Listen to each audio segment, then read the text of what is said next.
Hi friends, ఈరోజు మన స్వప్న స్వగృహ కిచెన్లో మరో సరికొత్త వంటతో మీ ముందుకు వచ్చాను. బిర్యానీ అంటే ఎంతమందికి అండి ఎమోషన్.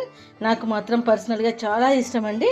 అది చికెన్ బిర్యానీ తక్కువ మసాలాలతో ఇంట్లో చేసుకోవడం అంటే నాకు చాలా ఇష్టం.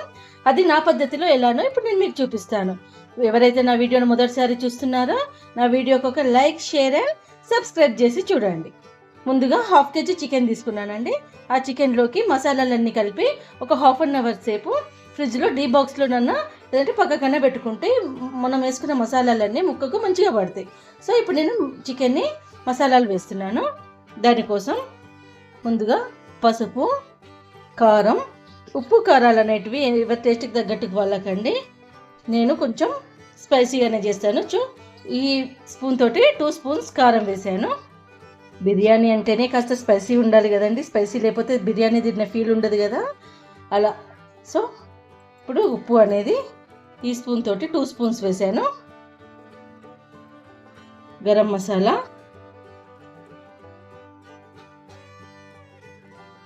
కొంచెం పెరుగు, ఒక 2 టేబుల్ స్పూన్స్ పెరుగు, తర్వాత ధనియా పౌడర్,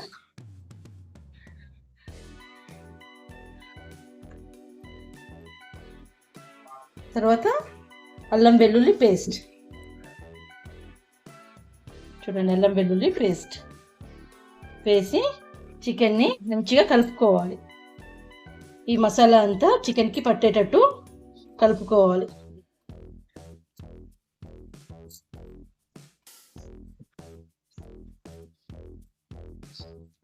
ఇలా కలుపుకొని ఒక 1/2 అవర్ ఫ్రిడ్జ్లో పెట్టుకుందాం. రైస్ అండి, నేను తీసుకున్న చికెన్కి ఈ గ్లాస్ తోటి 3 గ్లాసెస్ రైస్ తీసుకుంటున్నాను. చూడండి, బాస్మతి రైస్ ఇవి. 3 గ్లాసెస్ రైస్ తీసుకుంటున్నాను. చూడండి, 3 గ్లాసెస్ రైస్ తీసుకున్నాను. రైస్ అనేది 1/2 అవర్ కడిగి పెట్టుకున్నాం కదండి. దాంట్లో కొంచెం దాల్చిన చెక్క, మసాలాలన్నీ నేను రైస్లోనే వేస్తానండి, బిర్యానీలో వేయను. కొంచెం అల్లం వెల్లుల్లి పేస్ట్. నేను చెప్పిన పద్ధతిలో ఒకసారి చేసి చూడండి, చాలా బాగుంటుంది. కొంచెం ఇది బండ పువ్వు అంటారండి, బిర్యానీలో స్మెల్ బాగా వస్తుంది. ఇది కొంచెం పువ్వు, 2 ఇలాచీలు.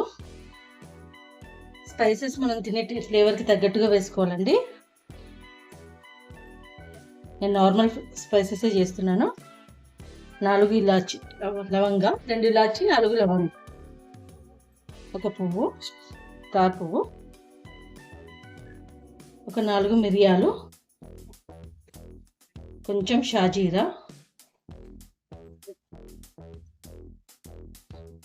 కొంచెం ధనియా పౌడర్, ఉప్పు రైస్కి తగ్గట్టు వేసుకోవాలండి. మనం వాటర్ టేస్ట్ చూసినప్పుడు మనకు ఉప్పగా తాకాలి, అట్లా వేసుకోవాలి.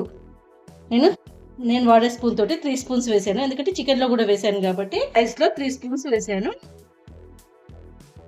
ఇవన్నీ మంచిగా కలిపి ఒక పక్కన రైస్ ఆన్ చేసేసుకొని ఇంకొక పక్కన మనం చికెన్ పెట్టేసుకుంటే మనకు 15 to 20 మినిట్స్లో బిర్యానీ రెడీ అయిపోతుంది. బిర్యానీ ఆకు ఒక 2 పెద్ద ఆకులు. రైస్లో ఒక 3 పచ్చిమిర్చి వేయాలండి.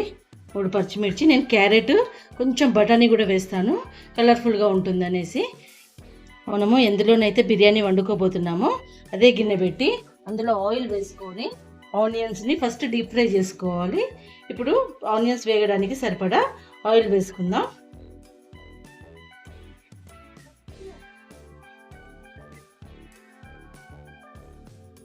ఇవి గోల్డెన్ బ్రౌన్ వచ్చేదాకా వేపుకోవాలి. ఆనియన్స్ని ఇలా తిప్పుకుంటూ మంచిగా గోల్డెన్ బ్రౌన్ వచ్చేదాకా వేపుకోవాలి. చికెన్ని మనం 1/2 అవర్ ఫ్రిడ్జ్లో పెట్టాం కదండి. చూడండి, దానికి మసాలా అంతా చక్కగా పట్టేసింది. ఇప్పుడు ఫ్రిడ్జ్లో నుంచి తీసి బయట పెట్టేసి మనం ఈ ఆనియన్స్ వేగినాక ఇందులో తాలింపు వేసుకుందాం. ఈ ఆనియన్ వేపటంలోనే మనకు బిర్యానీకి మంచి ఫ్లేవర్ వస్తుందండి. ఇది అంతా కలుపుకుంటూ ఈవెన్గా వేపుకుంటూ మంచి గోల్డెన్ బ్రౌన్ రావాలి, అప్పుడే మంచి టేస్ట్ వస్తుంది బిర్యానీకి. చూడండి, ఆనియన్స్ అన్నీ మంచి గోల్డెన్ బ్రౌన్లో వేగిపోయినవి. ఇవి ఇంకా ఎక్కువ ఉంటే నల్లగా మాడిపోతాయి. మనం ఈ స్టేజ్లో తీసేసేయాలి ఆనియన్స్ని. చూడండి, ఇవి చల్లారినాక మంచి క్రిస్పీగా తయారైపోతాయి. వీటిని తీసేద్దాం.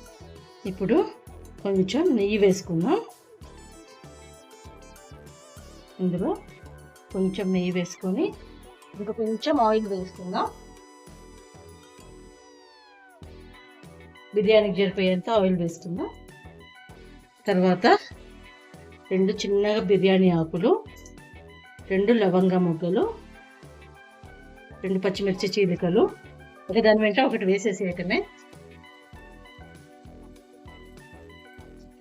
తర్వాత కొంచెం అల్లం వెల్లుల్లి పేస్ట్ వేసి మంచిగా వేగనివ్వాలి.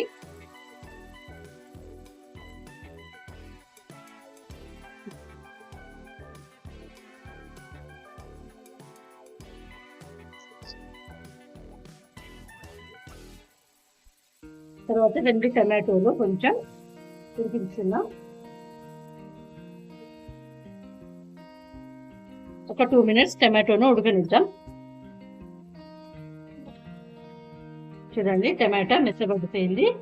ఒక 2 నిమిషాలలో టమాటో అనేది మెత్తబడిపోద్ది. ఇప్పుడు చికెన్ వేసేసుకుందాం. చికెన్ని బాగా ఉడికించద్దండి, ఎందుకంటే మళ్ళీ రైస్తో కలిపి కూడా ఉడుకుద్ది కాబట్టి ఒక 50% ఉడికించుకోవాలి ఫస్ట్. సో మూత పెట్టేసుకున్నాం. ఇప్పుడు చికెన్ ఉడుకుతుంటే రైస్ అనేది పక్కకు పెట్టేసుకున్నాం కదా, ఇది 50% ఉడికింది. ఇంకొక 10% ఉడకాలి.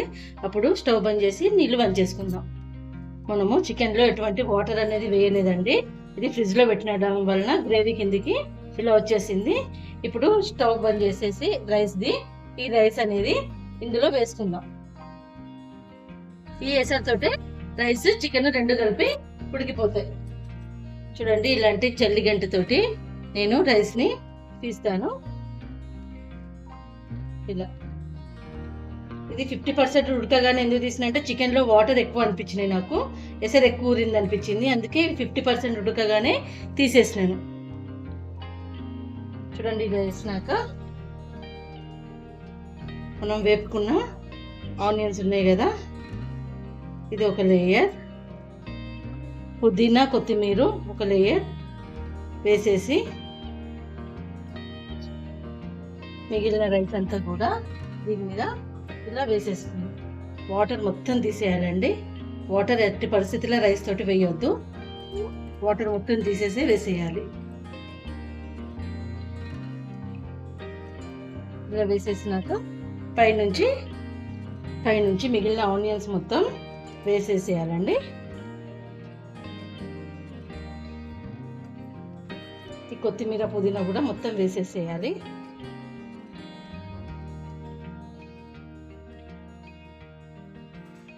తర్వాత కొంచెం నెయ్యి, పైనుంచి కొంచెం నెయ్యి. ఫుడ్ కలర్ అనేది పూర్తిగా ఆప్షన్ అండి, నేను కొంచెం వేస్తున్నాను. ఇది ఆరెంజ్ ఎల్లో ఫుడ్ కలర్ వస్తుంది, ఇట్లా ఆరెంజ్ లెక్క వస్తుంది. ఇది పూర్తిగా ఆప్షన్, నేను కొంచెం వేస్తున్నాను కలర్ఫుల్గా ఉంటుందని. ఇలా మూత పెట్టేసి దీని మీద వేడి పెట్టుకోవాలి. కానీ కింద మనకు చపాతీ ప్యాన్ ఉంటుంది కదా, చపాతీ ప్యాన్ని కింద పెట్టేసి కింద చపాతీ ప్యాన్ పెట్టి పైన గిన్నె పెట్టి దాని మీద ఇట్లాంటి వెయిట్ ఏదైనా పెట్టుకోవాలండి. ఇట్లాంటి వెయిట్ లేకపోతే ఒక గిన్నెలో వాటర్ పోసేసి ఆ పెద్ద గిన్నె పెట్టేసుకున్నా కూడా ఇది ఆ దమ్కి మంచిగా ఉడుకుద్ది. ఇప్పుడు ఒక 10-15 నిమిషాలలో మనకు బిర్యానీ అనేది రెడీ అయిపోతుంది. చూడండి, బిర్యానీని తీసి చూద్దాం ఎలా అయిందో. కలర్ఫుల్ బిర్యానీ రెడీ అయిపోయిందండి. చూడండి, మంచి పొడి పొడిగా కలర్ఫుల్గా, చూస్తుంటేనే టెంప్టింగ్గా ఉంది కదండి. సో మీరు కూడా ఇలా సింపుల్గా చేసుకొని ఎలా వచ్చిందో నాకు కామెంట్ బాక్స్లో కామెంట్ పెట్టండి. నా వంటలు నచ్చితే నా ఛానల్కి లైక్, షేర్ అండ్ సబ్స్క్రైబ్ చేయండి. స్వప్న స్వగృహ కిచెన్. Thank you.